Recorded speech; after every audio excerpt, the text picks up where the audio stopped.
All right, so originally released in 1997. This has been historically my favorite Nike model, favorite sneaker pretty much to date. And I would say that it still is. It's one of those shoes that is very, very special to myself just because it is kind of a nostalgic sneaker. But this is the latest colorway of the Nike Air Foamposite 1. And this is an Orewood brown colorway as they're calling it. I want to let you guys know that this video is going to be sponsored by Hibbett City Gear. They are the ones that actually send this pair over by my request. I saw it on their website. I was like, dudes, I really want these ones. I want to see how they are in hand, and in hand they do look great. Anyway, if you haven't heard of Hibbett City Gear, online retailer as well as a brick and mortar, they have a bunch of different stores across the US. Check out their website, though, linked in the description. They have a bunch of different calendar releases that are worth taking a look at. Their website's really polished. It gives you guys suggestions for outfits and stuff as well as a nice sales section. So go check them out if you guys haven't thus far. And again, appreciate Hibbett City Gear, one of the long-term sponsors on the channel.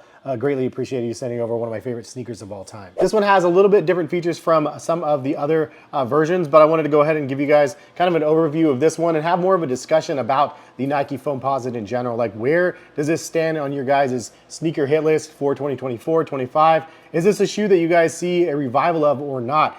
This is a really interesting one and kind of an interesting use case in general because of the price point of this sneaker. So in 2024, these actually retail for $240, which is a lot of money. It's probably the most expensive pair of Nike retros on the market, with the exception of some Jordans that are priced at that $250 price point.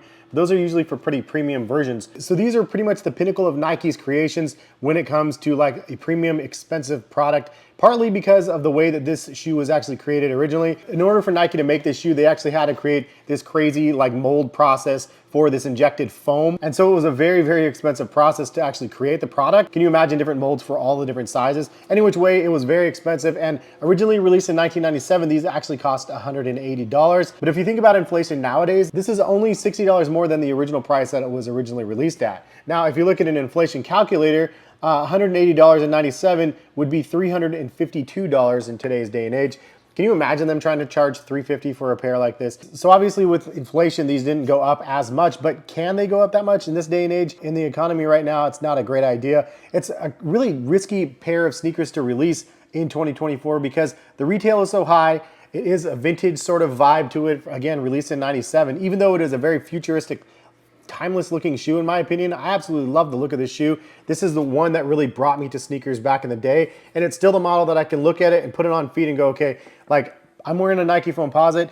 I know this is like the best of the best for what Nike created back then, and it still feels great on feet. Now the Foamposite do fit really snug. There is a break-in period in these if you are interested in really balling out and wearing these casually quite a bit. Otherwise, you can go up a half a size and it'll fit a little bit better. But these are made to really mold to your feet, and they do a great job of that. I've had a couple pairs back in the day that I've worn through the bone, and they were just amazingly comfortable. Anyways, to give you guys a quick overview of the product, you do have the box that says Nike Air Foamposite 1, black team gold, light Orewood brown, size 9.5, my true to size. Anyway, this light Orewood colorway is pretty nice on the sides of the shoe. It's very interesting because this is a matte finish on this pair. Like usually you have a kind of a glossed finish, and this one has a matte finish, which actually I really enjoy the fact that it is kind of like a muted, toned down version of a Foamposite. Not having that crazy glossiness on the sides of the shoe. It's a more subtle, simple colorway, and I think it really is a kind of a fun take on a pair of Foamposites. You do have kind of a milky gum sole and then a herringbone shape with the black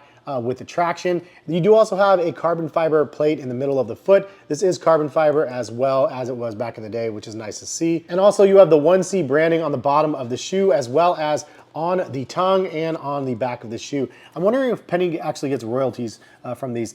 So these are obviously Anthony Hardaway's signature sneaker. For those who have never heard of Penny Hardaway, you guys gotta look him up. Orlando Magic, that guy was the guy. And he was just such a fun player to watch. And the fact that this was the shoe that became his signature shoe, I mean, Penny has a bunch of different signature shoes that I think were excellent.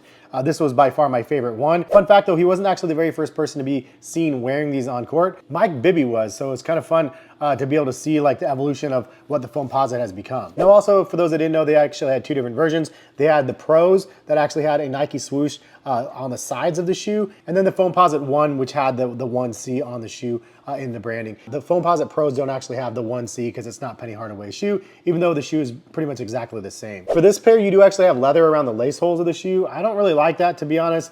It is kind of an interesting take. Usually it's like a nubuck sort of material, and I prefer that. It feels better, it looks just nicer in my opinion.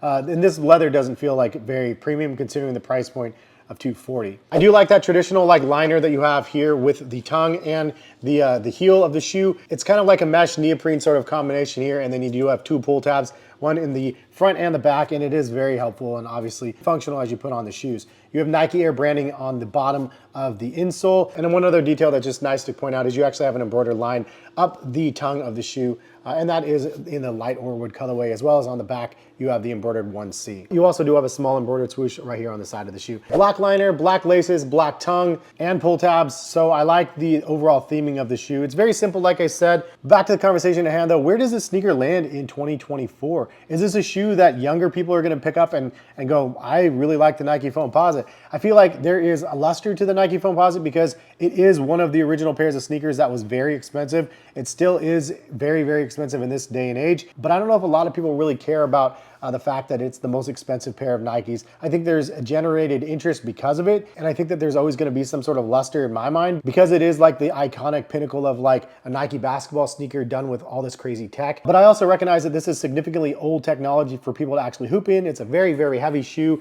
There's shoes with better traction out there. The overall fit on feet is very snug and maybe not everybody's cup of tea. There's lots of other options out there. So this is definitely like more of the sportswear sort of thing where it's not the performance basketball shoe that it was. And it does still have a cult following, I think. There's a DMV pair that's gonna be releasing, I guess, maybe this year later on. And then we still haven't heard officially, but the Galaxy Foamposites are supposed to be coming back in some form. Maybe it's gonna be holiday this year. I feel like that one is gonna be an instant sellout. Everybody's gonna go crazy. Hopefully the resale prices just get nuked though, and it brings it back down to like $200 or $300 or so I can actually scoop a pair of my size, because it's just like one of the most iconic pairs of basketball sneakers and just one of my favorite overall releases of the Nike Foamposite, other than like the Paranormans, I think. There's a whole bunch of really good colorways, but there's also a bunch of really, really bad colorways of the Nike Foamposite, which is kind of the other part of the conversation. Like, is it too late for the Nike Foamposite to make a comeback into this new generation's rotation of footwear? Leave a comment in the comment section. What do you think it's gonna take for the Nike Foamposite to hit that mainstream buzz again?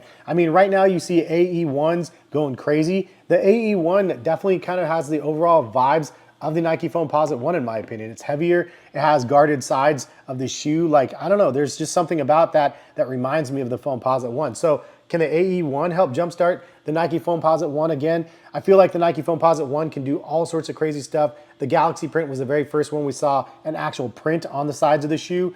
This version though, the light Orewood, is super nice where it's matte finish on the sides. There's not a lot of glossiness going on, but the fact that you could put any print on the shoe does make it a potential target for some really awesome things, but also the target could be on the back, and then all of a sudden Nike could be releasing the Weatherman Foamposites again, and you know, the elephant print Foamposites, and a whole bunch of things that I don't think a lot of people were really loving, unfortunately. Anyways, those are just my overall thoughts. I do love the Nike Foamposite. If you guys are interested in buying this pair, I'll link it in the description over to Hibbett City Gear. They're not available in sizes over on Nike's website, but they are available on Hibbett City Gear for those people looking. I think it's a great colorway. I can't wait to see more colorways dropping this year. Hopefully we're gonna have some really nice ones, and then hopefully we'll hear about the Galaxies very soon as well. But thank you guys for stopping by and watching. Hopefully you guys have a good rest of the day. Hopefully we'll see you back for more content. All right, peace guys.